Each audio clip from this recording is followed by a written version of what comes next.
On veut parler de l'état du rap en France aujourd'hui et de la drill et de comment la drill a insufflé un nouveau vent frais sur les terres défrichées du rap français. Bah ça c'est surtout toi qui le pense. Hein. Moi, moi c'est la dernière mode en vogue, que ça soit la trap ou la drill. En réalité, je m'en bats un peu les couilles, mais c'est vrai que ça fait du bien d'entendre un peu de nouveaux trucs, quoi. Ah, gars. Alors aussi, il faut préciser, quand on parle de la drill, on parle de ce qui nous vient de l'UK Drill. Parce que la drill, à la base des bases, bien entendu, elle vient de Chicago. Voilà, on va faire un cours d'histoire. Ouais, voilà, fais-le cours d'histoire parce que t'es mieux calé que moi. La drill, c'est quelque chose qui a commencé à Chicago dans les années... c'est disputé, mais il faut voir entre 2009 et 2011-12. Voilà, c'est disputé. Le premier gros artiste de drill que vous avez connu, c'est Chief Keef. C'est pas le premier à avoir fait de la drill, mais c'est le premier à avoir explosé. Ouais. Et le reste, c'est de l'histoire. Tout le monde sait. Enfin, si tu regardes la plupart des rappeurs américains, l'influence de Chief Keef, c'est genre, disons, on va commencer avec Jay-Z, tout ça. Puis il y avait Lil Wayne, Gucci, Jeezy, tout ça, Kanye, tout ça. Chief Keef, c'est un de ces gars-là, tu vois. Et donc, il a popularisé la drill dans le monde entier, concrètement. Ouais, on était tous en train d'écouter des morceaux qui parlaient de trucs... Enfin, n'entrons pas trop dedans, parce que c'est super glauque. Un truc à savoir sur la drill, c'est que c'est presque comme du journalisme, mais qui parle... C'est dans le sens où ça parle de trucs réels. Beaucoup des artistes de drill qu'on kiffait à la base, ils sont morts aujourd'hui, tu vois, malheureusement, tu vois, on parle d'une musique qui est née vraiment dans la guerre, quoi. Et un drill, le mot drill, ça veut dire a drill, ça veut dire une simulation de trucs militaires. C'est ça que ça veut dire le mot drill. C'est ça que ça veut dire le mot drill. That's crazy. Ouais, donc tu vois un peu l'ambiance, tu vois ce que je veux dire. Donc voilà. Et puis d'ailleurs, je me rappelle d'interviews ou en tout cas de vidéos qui parlaient de comment, notamment Chief Keef et ses gars, c'était les gars ils allaient dehors, ils s'embrouillaient avec un crew, donc il y avait une fusillade, ils tiraient sur les gars en face, potentiellement ils butaient quelqu'un et ensuite ils rentraient direct à la maison pour enregistrer un morceau, et pour en parler. Et pour comment dire, flamber dire ouais, nous on a buté ton pote, et dire le nom des gars et tout, quoi. Et c'est vraiment triste. Tu vois, il y a beaucoup de gens qui comprennent pas ce qui se passe à Chicago et dans beaucoup des rues des États-Unis. Et il y a quelque chose qu'il faut dire, c'est que la violence et la vengeance est vraiment une des choses qui guident le plus le truc. C'est-à-dire qu'il y a la pauvreté, il y a tout ça. Mais en réalité, si t'as 15 piges, t'as rien à perdre. Tu sais qui a tué ton meilleur ami, ton frère. Il y a des cas bien plus graves. T'as rien à perdre et tu sais où ils sont. Je sais pas pour toi, mais comme et puis t'as été élevé dans un environnement qui juste pousse à ça, qui pousse à la violence de par les gens autour de toi, de par la musique que t'écoutes, de par la culture qui est poussée. Voilà, donc, et puis par ce que tu vois quand tu sors de chez toi, tous les jours. Donc tout ça devient normal. Et donc il faut savoir que il y a pas mal de ces artistes, et en France aussi, plus aux États-Unis, mais en France aussi, beaucoup de ces artistes, vous êtes là en train de vous amuser, et vous pensez, ouais, les rappeurs, ils disent des trucs de ouf. T'as certains de ces gars qui viennent vraiment de ces endroits-là et qui ont vraiment vécu ces choses-là, ou ont été affectés par ces choses-là d'une façon qui est très signifiante. Donc, enfin, voilà, je voulais juste dire ça pour mettre un peu en perspective ceux à travers lequel tellement de jeunes frères, de jeunes personnes en général, parce que n'oublions pas les mères des fils qui s'entretuent, les sœurs, c'est extrêmement tragique en réalité. Et moi, pour en revenir à ce que tu étais en train de dire, je me rappelle d'un interview que j'avais vu de Rico Reckless, qui est un rappeur. Je kiffe Rico. Oh, mais c'est un ouf, il est complètement ouf, ce mec. Mais en gros, il expliquait dedans comment. Donc lui, c'est un gangsta rappeur aussi qui vient de Chicago. Non, c'est un gangsta qui rappe surtout. Ouais, surtout, ouais. Et il expliquait en fait comment, moi, en fait, j'ai commencé à me balader dehors avec une arme. Parce que j'avais 13 piges et quand j'allais à l'école le matin, je devais traverser plusieurs quartiers dans lesquels je me faisais menacer de mort tous les jours. En fait. Donc au bout d'un moment, j'ai fini d'aller à l'école avec un flingue parce que j'avais peur pour ma vie, tout simplement.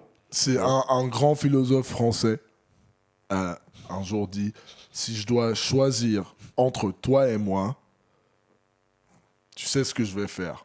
Black Mafia, tu sais quoi pas me faire. Merci Oxmo Puccino. C'est la pleine lune. Putain de merde. C'est la... Putain, la façon dont les détails qu'il donne dans ses couplets, c'est vraiment ouf. Oxmo Puccino, Oxmo Puccino, l'un des plus grands un fusil. L'un des plus grands auteurs de ce rap français. Et donc, voilà, petite leçon d'histoire. Après ça, la drill UK qui est Amir, qui si je me trompe pas, c'est beaucoup basé dans la Grimes et tout ça et ce genre de mouvement Amir, ce qu'il m'a dit, bon d'ailleurs je vous présente Amir parce qu'on parle souvent de Amir et on parle des interventions qu'on a avec lui, mais les gens savent pas qui c'est. Amir, c'est le réalisateur du podcast entre autres, mais c'est aussi l'un de nos mentors dans la musique, l'un de nos grands frères qu'on n'a pas. Et donc le président, man, le président. Vous le voyez pas là, il prend tous ses compliments avec grande humilité, mais tu vois ce que je veux dire, tu vois pas ce que je veux dire, Renaud. Et c'est aussi l'un des gars qui connaît le mieux le rap français que je connaisse. Et le rap en général. Merci. Il y a pas de problème. Très bien.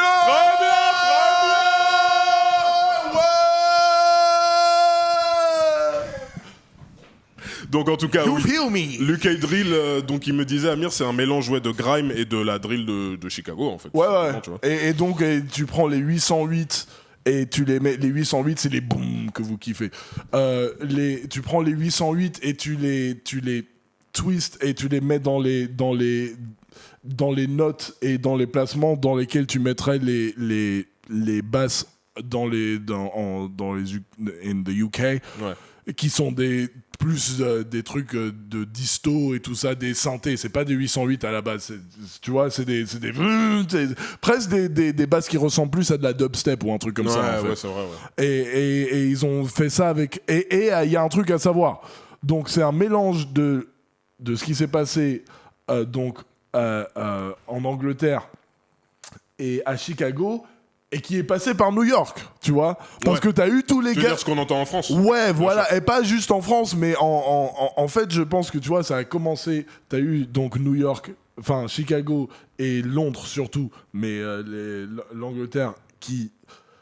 T'as eu deux trucs qui ont fusionné, et puis t'as les gars de New York qui l'ont pris, et tu connais les gars de New York, on va faire ça, mais on va, tu sais, et surtout les gangsters, the gangs really took it. Ouais. Et donc les gars, tu sais, on est là en train de danser avec les nouveaux flows et les nouvelles instrus, et personnellement, je trouve que ça fait du bien de ouf. Après, moi, je suis toujours content de voir les clips avec, tu sais, 40 négros, tu vois ce que je veux dire.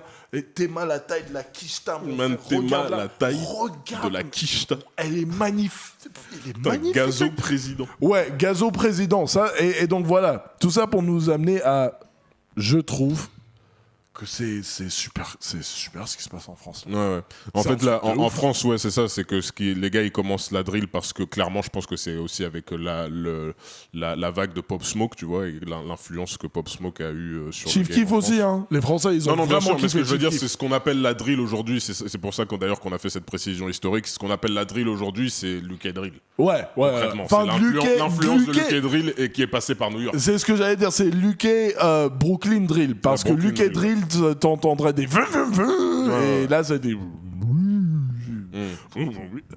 mais en tout cas les premiers gars à avoir fait de la drill en France, en réalité voilà, ça commence à se populariser cette année, mais je crois que l'un des premiers titres c'était de Gazo en octobre dernier, qui avait sorti Drill FR1 et depuis voilà, on a H22, on a Frisk Orleans bien entendu.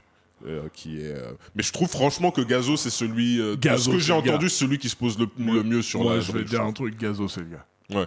Gazo c'est le gars. C'est-à-dire Freeze, en fait c'est ça en fait que j'adore en France là tout de suite, c'est que il y a vraiment beaucoup de, tu vois, ça dépend de ce que tu veux écouter, mais c'est là quoi. Ouais. Vraiment quoi, tu peux écouter du Jossman. Et puis juste, genre Jossman et Gazo, il n'y a rien à voir. Mais ça se passe en même temps. Ouais. Et c'est ça que je kiffe en France en ce moment. Tu vois ce que je veux dire ? Tu peux aller, tu vois, entre... C'est-à-dire qu'il y a un monde des mondes qui sont en train de se créer, qui font un plus grand truc, et tu vois des échanges que, tu vois, moi je pensais pas que... je savais que Alpha et Infinite eux, je sais qu'ils se connaissent et qu'ils sont bien, mais je Ouais, pensais Alpha pas One. qu'ils allaient faire un morceau avec Caris. Ouais, ça c'est inattendu. Tu vois ce que je veux dire? Et je me dis, ah, ça c'est. D'ailleurs. Ah, le goulag. Non, mais surtout Caris, il est chaud. Ah, Hein. Caris, il est chaud en ce moment. On va. Caris, Franchement, il est en plus, chaud. en adhérant au parti, tu vois, dans un registre plus bolchevique, un registre. Juste vous, pour savoir, j'ai pris une douche froide avant de venir ici.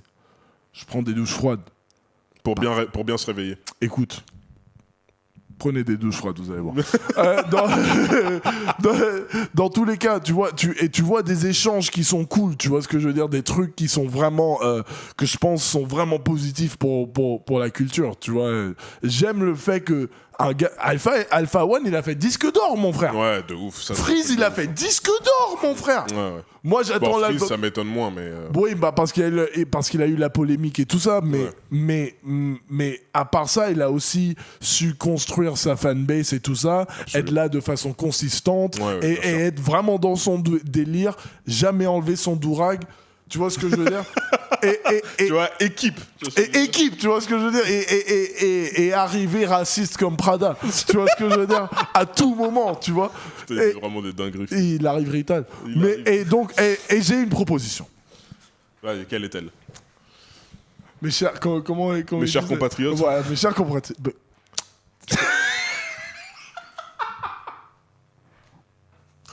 God damn. Bon, la Marseillaise. Oh, qu'est-ce que tu vas dire là sur la Marseillaise là? Il vient d'où, Gazo? Amir, il vient d'où, Gazo? Saint-Denis? Saint-Denis? C'est un gars du 9-3. Tu vois, je savais pas, hein. Mais je me suis dit, ça me paraît 9-3. Ouais, Tu vois ce que je veux dire? Ça me paraît 9-3. Ça a cette saveur. J'ai vu beaucoup de couteaux dans le clip de. Tu te rappelles le clip? Ouais. Le gars avec les tatouages sur le visage qui lui, il avait l'air sérieux, lui. Le clip avec Freeze Corleone. Non, c'était pas avec Freeze. Non. Il était tout seul dans ce clip-là. En tout cas. Ouais. Donc Saint-Denis, Freeze, il est d'où? Il est de, on va dire Dakar. SO les Sénégalais, SO Kama. Ah, on est avec Kama SO aussi, Kama. notre rappeur venu du Sénégal. Là, Tu vois, SO tout. Je veux juste dire ça pour mes Sénégalais. Certains des plus grands hustlers que j'ai rencontrés de ma vie, putain, vraiment, les gars parlent 5 langues. Non, c'est impressionnant. C'est impressionnant. Bon. Saint-Denis, on va dire la Marseillaise, peut-être qu'on la remplace par la Dakaroise. Tu vois ce que je veux dire? Et la Dakaroise, c'est Drill 4, mon frère. Ok, demi-tour. Yo, putain de merde. Tu vois ce que je veux dire ou quoi? Tu vois ce que je veux dire ou tu vois pas ce que je veux dire?